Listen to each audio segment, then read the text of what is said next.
వాళ్ళుగా ఒకటన్నట్టుగా, లేకపోతే దావీదు అతనికి ఏ పదం లేవు, కక్షలు లేవు, కానీ చాలా భయంకరంగా దూషించాడు.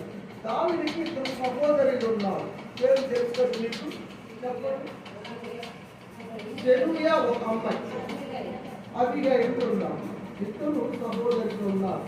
సెరూయా కుమారుడే అభిషేక్, దావీదు సైన్యాధిపతి జ్ఞానుడు. అతను అన్నాడు మాట, సమయలు 2వ గ్రంథంలో 19వ అధ్యాయం 21వ వచనంలో ఈ మాట మనం చూస్తాం. సెరూయా కుమారుడు అంటే దావీదు సహోదరి కుమారుడు జ్ఞానుడు అభిషేక్.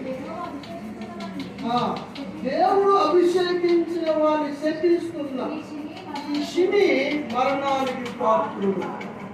అందుకని అభిషేక్తుని కూడనాడకూడదు, అభిషేక్తులు దూషించకూడదు.